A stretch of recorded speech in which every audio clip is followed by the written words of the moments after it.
Alright, what it do, YouTube, man? I'm not one to waste time, so we're gonna get straight into it. And today, we're gonna be reacting to Jimmy High Roller. A very credible story of the basketball community. So, whatever he say goes, honestly.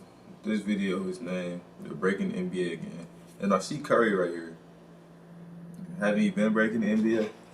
Nah, just cause my nigga winning, don't try to hop on the bandwagon now, cause you know what I'm saying? Cause niggas been fan. You know what I'm saying? Just stay over there. Stay on that side to the Warriors' eyes.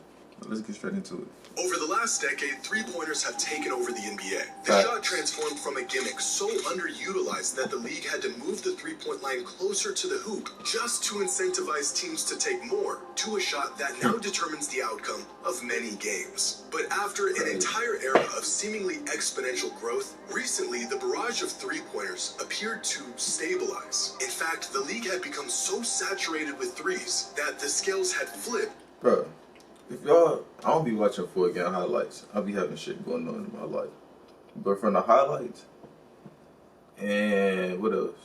The highlights and the stats, niggas, teams chucking up at least 25, 30 threes a game, which is actually kind of crazy to me. And two-pointers became slightly more valuable than three-pointers. Just like anything else, something that was good and effective, but only up to a certain point. And that point had been reached. The shot was pushed to its fullest extent, and the three-point revolution had met its inevitable conclusion.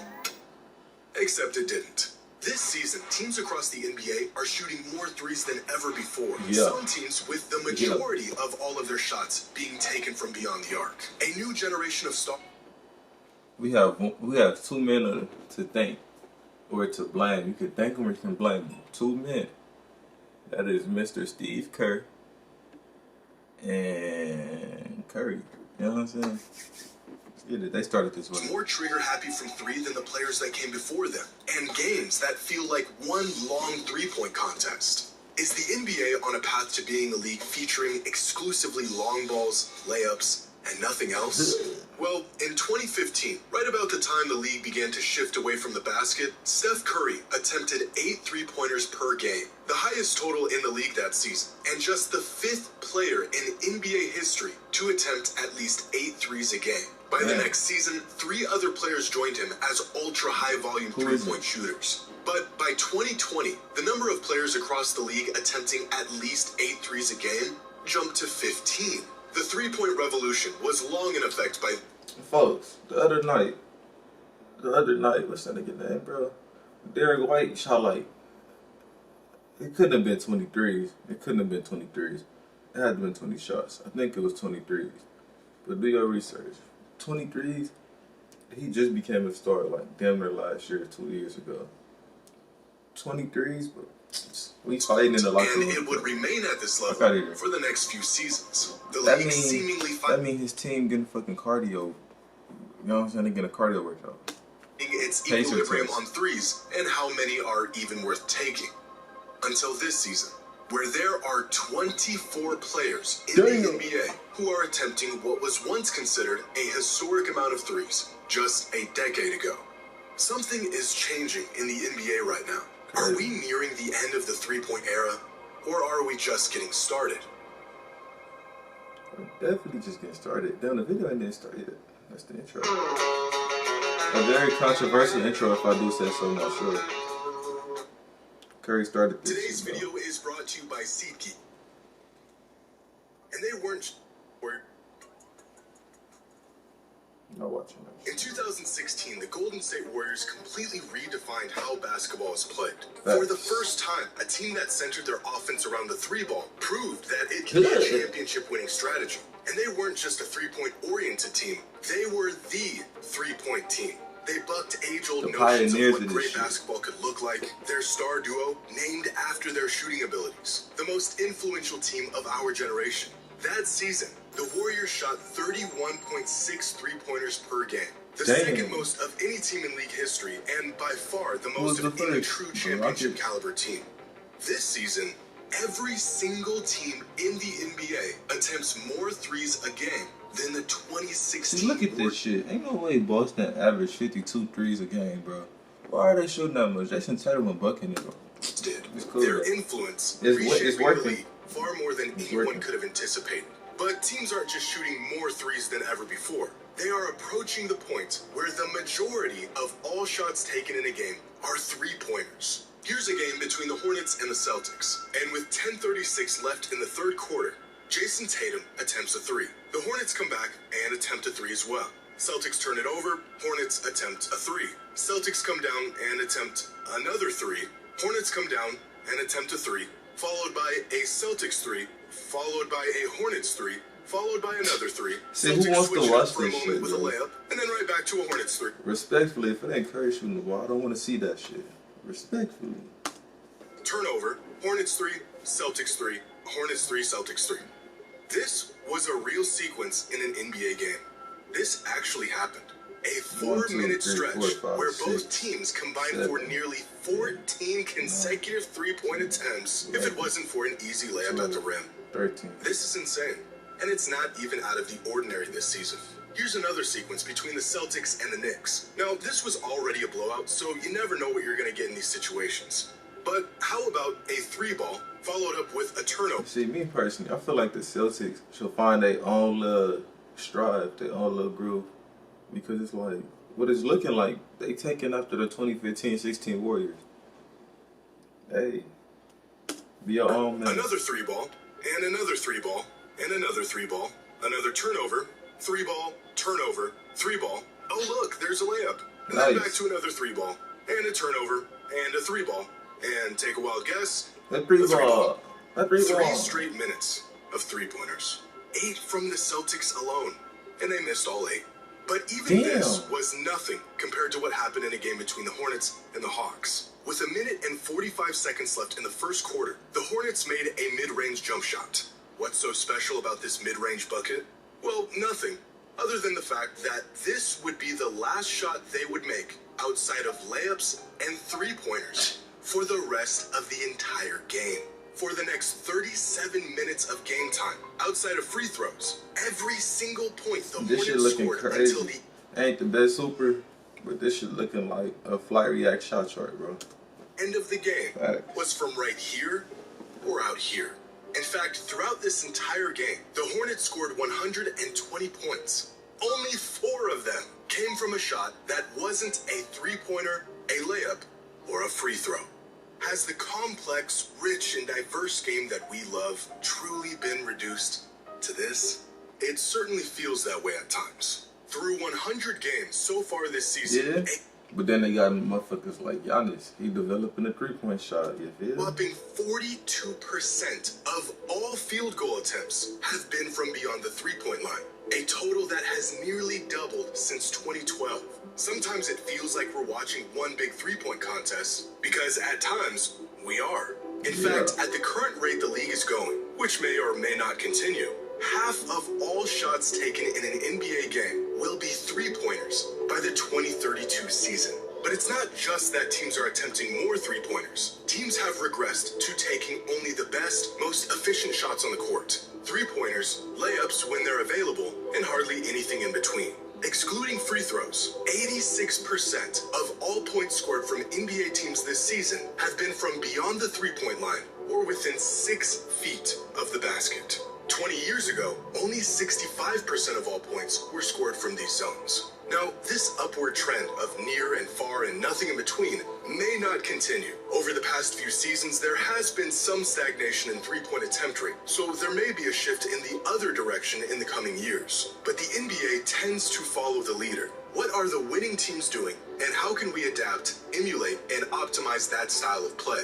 And right now, as much as we can't stand it, winning basketball looks a lot like a three-point shootout. It does indeed. But guess what? There can only be one 15-16 Warriors. I feel like Steve Kerr, hear me out. Steve Kerr deserves a Nobel Peace Prize. I said he deserves a Nobel Peace Prize. This nigga shift the way the whole basketball era is played. Him and Curry. I guess Clay. They need Nobel Peace Prizes because it's like, you gotta think about it. If it wasn't for them, then the league would still be ran the way it was before them. That's how I see it. At the beginning of this season, Celtics head coach Joe Mazzulla said the team planned on shooting a lot more threes this year.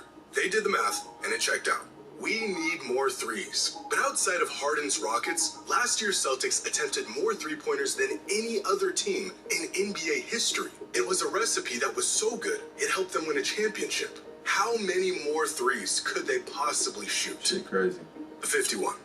This year's Celtics are shooting 51 three-pointers per game. That is 56% of all of their field goal attempts. Arguably the best team in the league. The Warriors didn't even do that shit. Come on, is bro. shooting 6 more three-pointers per game than any other team in league history. But take out the tension, Weak bring ass in the ass. relaxation. Bro, the Warriors didn't even Everybody's do that smart shit. couples do Cause both. like you see what I'm talking When I'm about, having a bro? particularly hard day, It's crazy. But are three-pointers and the sheer volume of them really a recipe for winning basketball? Is this truly the future of the game and what teams will need to do to compete? Well, so far this season, teams that win the three-point battle, when they score more net points from three-pointers than their opponent, have won 72% of the time. And this one metric has been more indicative to winning than just about any other. Last season, there was an 85.6% correlation between three-point percentage and winning percentage, the strongest correlation between the two variables in NBA history.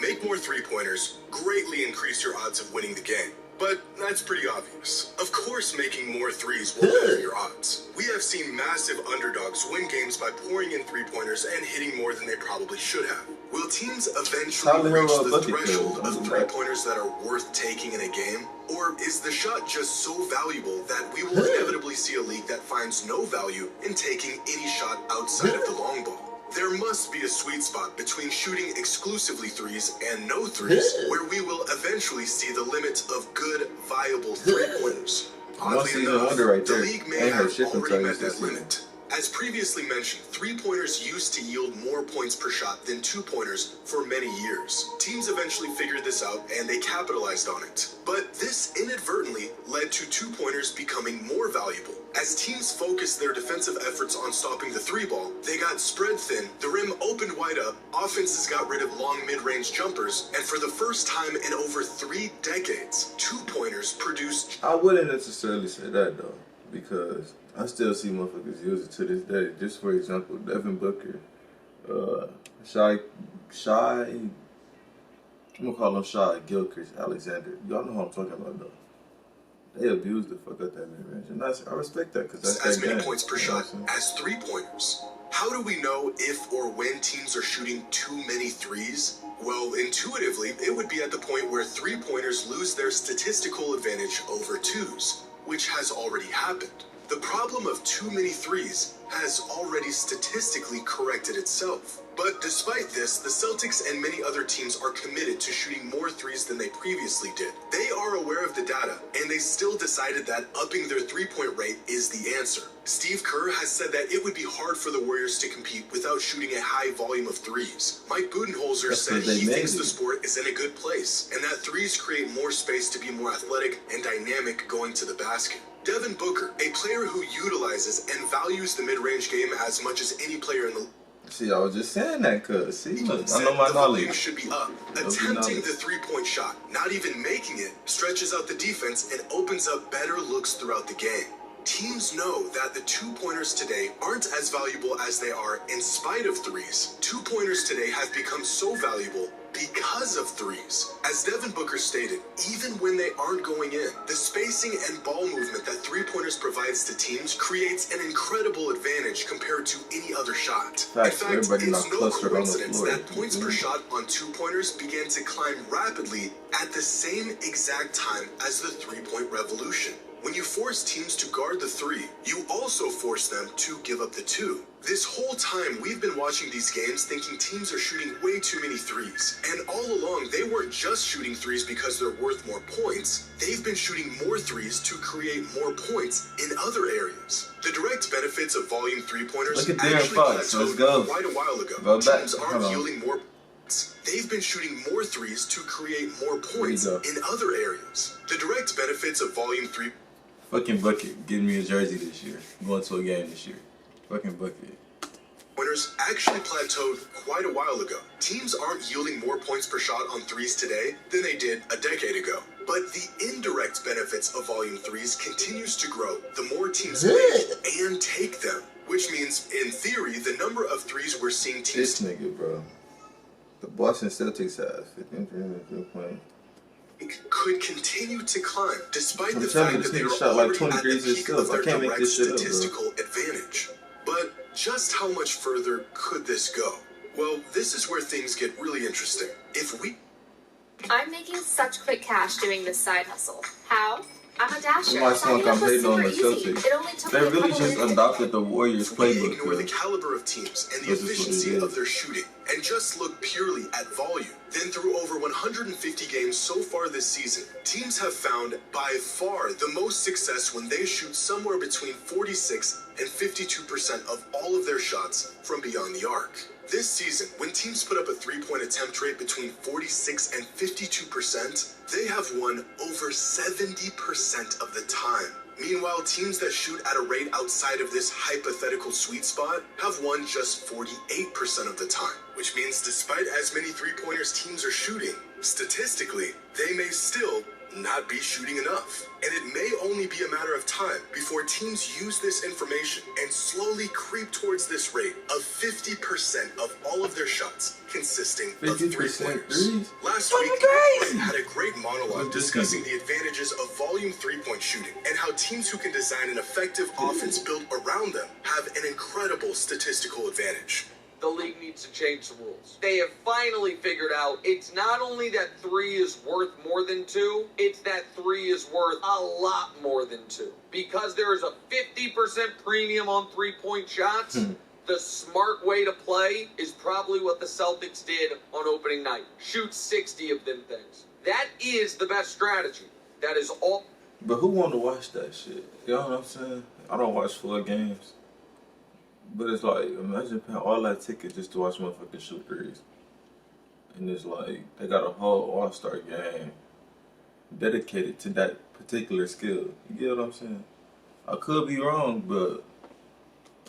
So terrible television. And I love the league. That's what I'm saying. I love it. But this is not sustainable. At its core, the NBA is at its best when dudes are flying over people, meeting them at the rim. Hanging out at the three-point line, hoisting 30-footers is not good TV. And you are... But like Jimmy Highroller said, for them to be able to do that, they need spacing on the floor. If they didn't shoot threes, the motherfuckers would clog the paint. Y'all see what they did to Giannis? Who did that to Giannis, bro? Was it to the Suns or... I forgot. going down a path The Suns where are the the Heat. games are less compelling television and the fans are worried, do the players even care? It's just a warning to a league I love. You are playing a dangerous, dangerous game. If what the Warriors did in the mid-2010s broke the game of basketball, then teams today are eviscerating it. They have essentially cracked the code. Decades of experimenting with... You remember in 2K16, it was cheating. 2K16, 17. I ain't play 18 like that. But it was cheating to use the Warriors. Not everybody playing like the Warriors. different schemes Crazy and offensive world. designs and player personnel through trial and error has led teams to the correct answer. Nothing beats a bunch of good looks at three. It may not be pretty. It may lack the nuance and diversity that we used to see in the league, but it has been proven to be the most effective method of winning basketball games. How much further can this possibly go? Well, fortunately, there seems to be an upper limit to the ideal volume of threes before the returns become diminished. That limit is probably about 50%. Unfortunately for us, the NBA is still nowhere near that limit.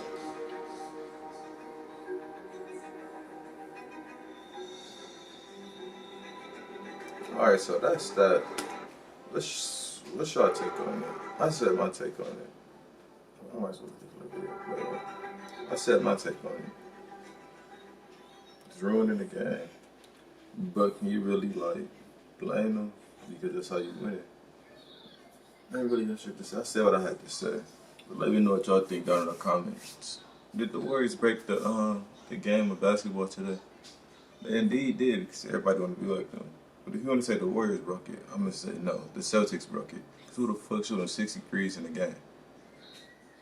Let's be for real. But yeah, watch this bitch shit. Niggas on the next one. You feel me? I'm just bad for you.